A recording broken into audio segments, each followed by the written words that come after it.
Hello everyone, and welcome. I'm excited to be here today to discuss our topic, Introduction and Common Approaches to Behavior Management and the Reasons They Fail.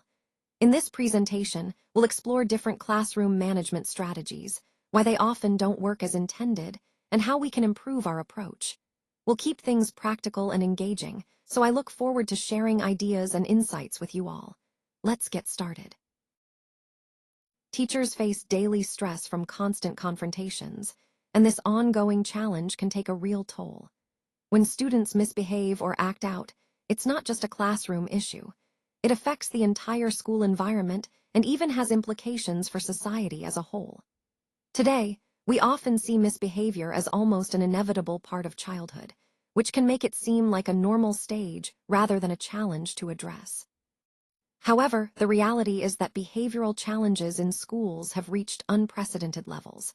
This isn't just a minor issue anymore. It's something that deeply impacts teaching and learning. As we explore these points, it's important to recognize how these behaviors influence not only individual students, but also the overall health of our educational system and community. This context really underscores the urgent need for effective strategies to manage and improve behavior in our classrooms. When we look at why behavior is deteriorating, one key factor is the routine exposure to foul language and adult themes from a very young age. This constant exposure can really shape a child's understanding of what's acceptable and what's not, often prematurely normalizing inappropriate behavior. Social decay plays a big role here, too. When young people see violence or inappropriate content regularly, it can desensitize them and influence their actions negatively. Media influence can't be underestimated either. With the pervasive reach of screens and social media, children are bombarded with messages that often lack positive reinforcement or proper context. Add to that a lack of supervision or inappropriate discipline. When kids aren't guided or corrected effectively, they might not develop the right social cues or values.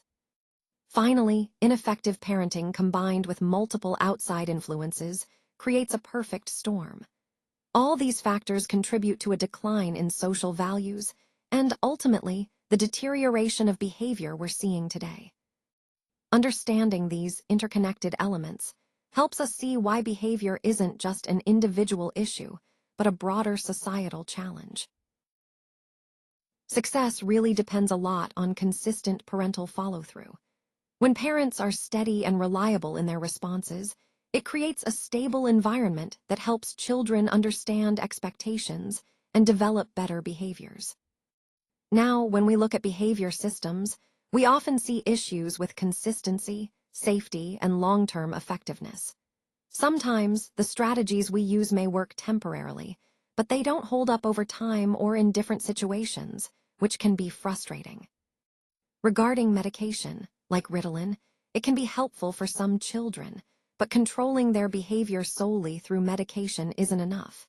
It doesn't address all the underlying issues, and there's also the challenge of managing what children eat outside of school hours, which can be unpredictable and difficult to control.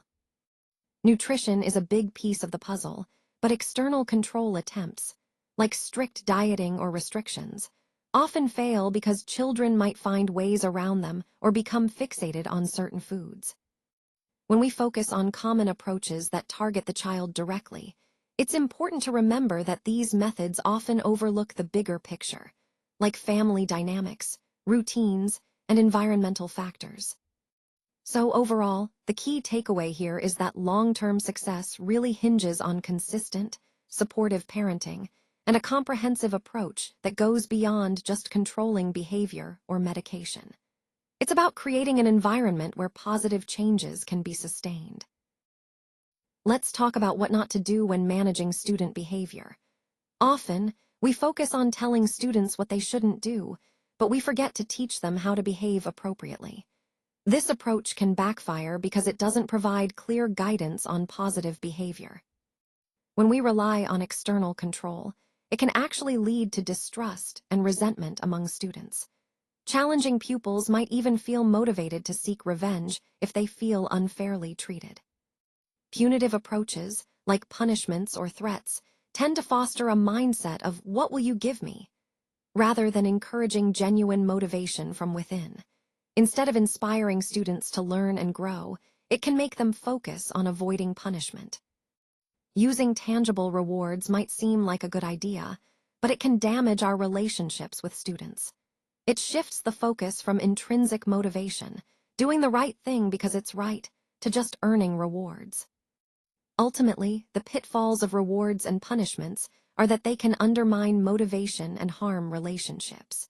So, as we aim to create a positive learning environment, it's crucial to understand not only what to avoid, but also how to foster appropriate, intrinsic motivation in our students.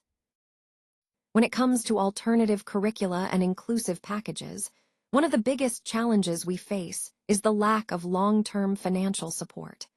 Without sustained funding, it's difficult to maintain and effectively implement these initiatives over time. Funding requires consistency across the board, meaning all staff members and pupils need to be aligned and committed for these strategies to truly work. If there's any gap or inconsistency, the effectiveness can be significantly compromised. Now, moving beyond the classroom, school policies also play a crucial role. They set the framework, but we have to remember that peer groups and home environments are outside of school hours and, importantly, beyond our direct influence as teachers. Home life, in particular, can greatly impact a student's success. Factors outside of the school setting, such as family support or community environment, can limit how successful these strategies are. This is why many approaches tend to focus on both home and school. It's a common strategy, trying to create a consistent, supportive environment in both spaces. But we have to recognize that success depends on multiple factors outside our immediate control, which is why ongoing collaboration and support are so vital. When we focus our effort on the things we can change, we see quick and positive results. It's really about understanding that there are certain aspects within our control. For example, you can control how you respond to a situation, your speech, your appearance, and even how you organize the room. These are powerful levers that can influence the environment and the student's experience. On the other hand, there are things outside of our control, like the child's home environment, their diet, or what media they are exposed to outside of school. Recognizing this distinction is crucial because it helps us direct our energy and attention where it can make the biggest difference. Positive change starts with us, the teachers.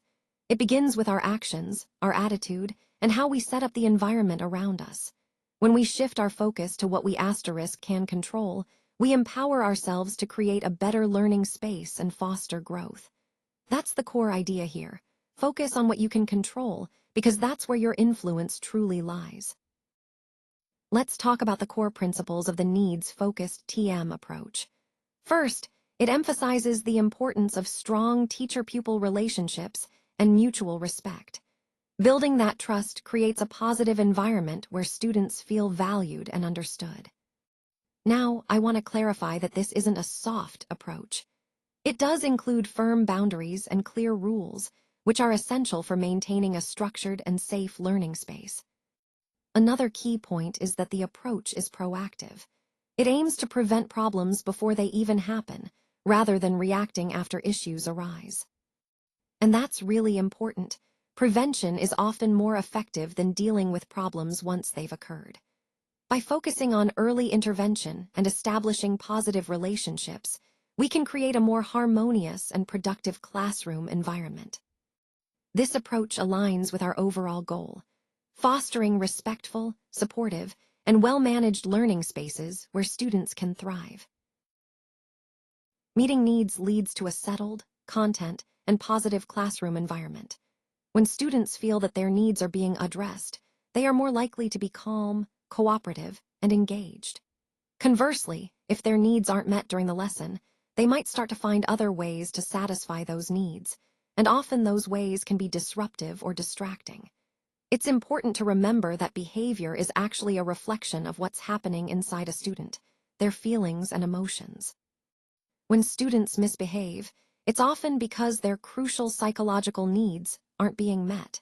This is the core principle behind understanding behavior. By meeting those needs, we create a more positive and productive learning environment for everyone. Without these elements, students can easily feel powerless, bored, and frustrated, which makes it really hard for them to stay engaged. That's why fun is so important. Things like sparking curiosity, maintaining interest, offering variety, and creating a sense of adventure. When students find learning enjoyable, they're more likely to stay motivated.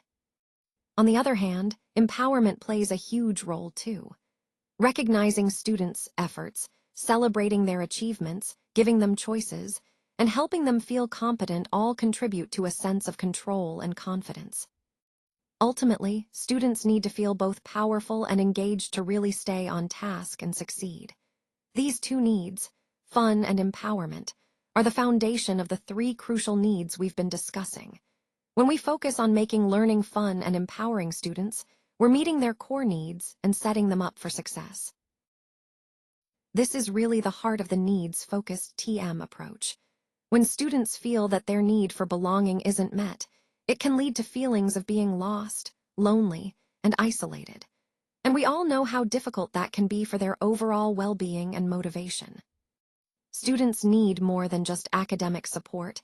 They need to feel related to and connected with something bigger than themselves. That sense of connection is crucial. It helps them see that they are part of a community or a group where they matter. And let's not forget, the need to be accepted and valued is actually the strongest driver of behavior.